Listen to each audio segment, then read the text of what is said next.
Thundering and lightning has erupted in the skies in the chaos-stricken Normisian world, and John Jayons is trying to rally the Justice League for the mission. The Justice League is trying their best to prevent the two planets colliding and destroying the home of the evergreen Normisians, the little people of Wise. Superman and Green Lantern bring down the gravitational dome and assemble it, while Hawkgirl comes down to hand over the equipment to Flash. The Speed Star then takes over the final setup of the mission and fixes the parts within seconds for the gravitational force activation. The dome activates and creates an artificial gravitational force field around the ice planet and drags it away from the Normisian world.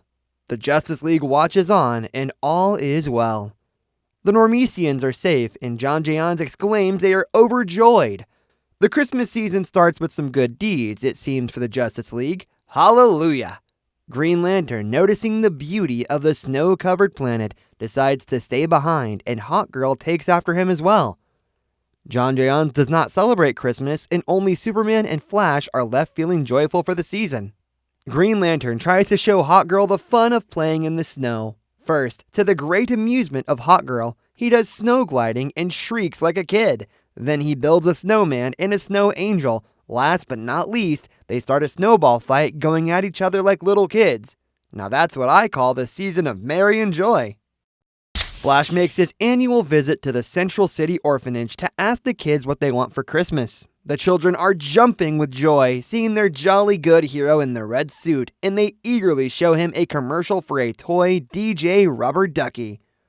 The Speed Star Flash, enjoying the commercial, promises to return with the rubber ducky, although the caretaker of the kids warns him about the toy being sold out everywhere.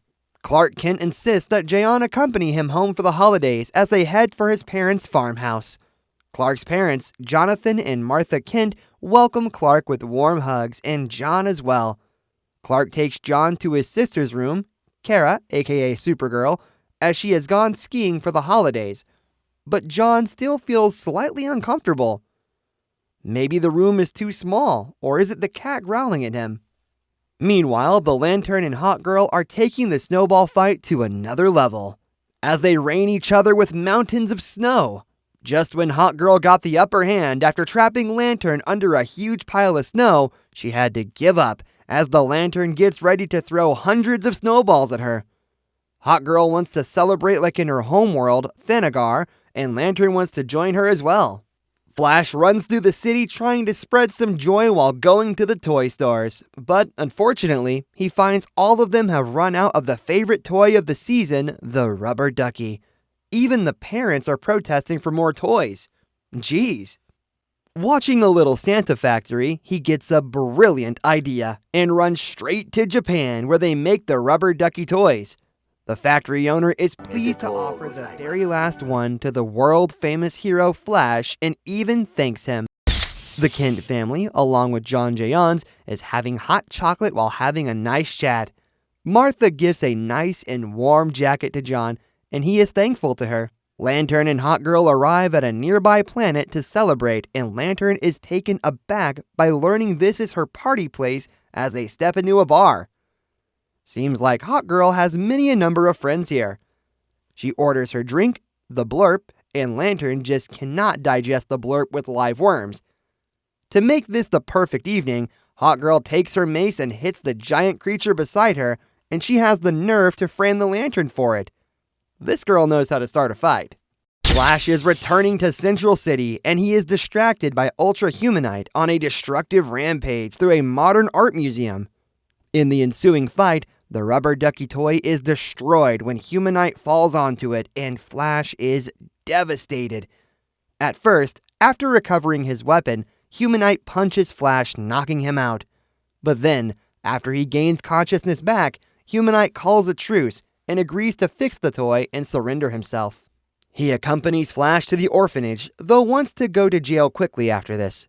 The children are super excited to see the Flash again, and Flash is surprised to find that Humanite has modified the toy, which made funny noises earlier. It now recites wonderful Christmas stories. The children are happy, and Humanite goes back to jail. Flash has set a nice aluminum Christmas tree inside his cell as a gift for the season, and it is indeed a Merry Christmas. John Jayon sees the Kent parents share their love, and even Clark is going through presents. He takes a walk on the streets of Smallville on Christmas Eve, impressed by the cheerful friendliness of the passersby. Telepathically hearing a little girl question the existence of Santa Claus, Jayon flies up and lands on her roof, reaching down the chimney to eat the cookie she left out. His final stop is a church where inside people sing carols. He finally gets it, the merry and joy of Christmas. In the bar, John had passed out from the fight. Hawkgirl kisses him on the cheek and wishes him a Merry Christmas. Clark awakes on Christmas Day and quickly runs out of his room to listen with his parents as Jayon, who has reverted to his natural Martian form, sings a beautiful song in his native language while caressing the cat. Batman, the Brave and the Bold. It's the biggest prize money this time offered at the National Bowling Championship. And out of the blue arrives the sportsmaster and his goons. They intend to rob the prize money by putting the players in glass pins and killing them with exploding bowling balls. However, Batman and Blue Beetle interrupt the thugs and challenge them to a real fight. While Blue Beetle fights the goons with the help of his special suit, Batman takes on Sportsmaster. Batman and Sportsmaster take it to the next level, but eventually Batman defeats him. After being defeated, Sportsmaster tries to flee, but Batman throws a bowling pin between Sportsmaster's legs, which causes him to fall to the ground and knock himself out. Blue Beetle then invites Batman over for Christmas dinner, but Batman declines, saying that crime doesn't take a holiday, and neither does he. Next day, in the city university, Red Tornado is under the disguise of a college professor teaching his students about archaeology. When he sees an out-of-control truck, he excuses himself from the classroom and rescues a few kids from being hit by the truck as Red Tornado. The father of the kids thanks him and says that his heroics have filled their family with the Christmas spirit. Confused, Red Tornado goes on a search to try and find out exactly what this Christmas spirit is. He decorates his house, makes presents, and goes caroling, but does not feel any Christmas spirit. His search is interrupted by news from the TV that the city is being attacked by flying saucers. Batman is already on the scene, fighting the alien spaceships. He jumps from one ship to another, destroying the flying saucers in the process. Tornado arrives and helps Batman to take down the alien spaceships by creating whirlwind tornadoes. After helping Batman take down the flying saucers, they investigate them as they suspect they are actually made on Earth. The duo is interrupted by the arrival of Funhouse, who boasts about his crimes and then throws a robot doll to Batman as he leaves. It appears to be a time bomb, and Tornado shoots it to higher skies as it blows. Tornado gifts Batman with a mug imprinted World's Greatest Detective, and this takes his mind to his childhood days, where he was eagerly celebrating Christmas with his parents in their mansion going through presents. Tornado is finally getting the hang of Christmas, it seems. The city is getting ready for Christmas, and the duo confronts a Santa who is running through the streets causing chaos. Before they do anything, Santa punches them, throwing both of them off their feet, and Batman is ready to engage. He blasts it off to reveal the metal robot inside, but soon after, they are surrounded by hundreds of robot Santas. Seems like Funhouse has a good plan after all. They just ransack the city and destroy everything. While battling Santas left and right, Batman notices a sledge where two children are attacked by a robot Santa. He quickly breaks the reins and jumps on a deer riding alongside the sledge. Meanwhile, Tornado creates a monster wave which takes down a number of Santas, destroying them. Batman jumps on the sledge and kicks the head off from the robot Santa. Unfortunately, the sledge goes off a cliff and they are saved by Red Tornado just in the right time. A Christmas miracle. Red Tornado sees a child crying on the street, and his father says he wanted the famous toy action figure, which is not available now. This brings Batman back into a flashback memory, as he was also a spoiled kid when it came to Christmas presents, as he threw away a present once since it wasn't what he wanted. The duo is contacted by Funhouse yet again to reveal that he has hidden a bomb somewhere in the city. They spend most of the night looking for the bomb, but Red Tornado concludes that it was all a wild goose chase and Funhouse's real plan lies elsewhere. Batman has a memory flash as he is reminded of the unfortunate night where his parents were killed in the dark alley. He is proved correct when toys that almost every child bought were manufactured by Funhouse himself. The small soldiers escape their packages and steal family valuables before taking them to Funhouse. When Batman and Red Tornado show up, Funhouse combines all the small soldiers to make a giant robot. While Batman evacuates the civilians, Red Tornado battles a giant robot and wins, but at the cost of pushing himself over the limit. He starts to feel a tingling sensation right before he explodes. Batman picks up the severed head and promises that they'll be able to fix him. At the end, Red Tornado's parts are being led away to be repaired by the scientists at Star Labs before being loaded into the van. Red Tornado tells Batman that it was a wonderful sensation. Batman wishes him a Merry Christmas. As Batman jumps in the Batmobile, he finds a present on the other seat. Upon opening it, he finds a toy soldier that his father had given him in a flashback. He smiles until he gets another alert and drives off, stating that crime doesn't take a holiday, and neither does he. Justice League action. Party animal. At a Christmas festival in a snow-covered Metropolis park, 6-year-old Keely Miller is about to tell Santa that she wants a teddy bear. Suddenly, a monstrous Solomon Grundy invades the proceedings pursued by 2 members of the Justice League.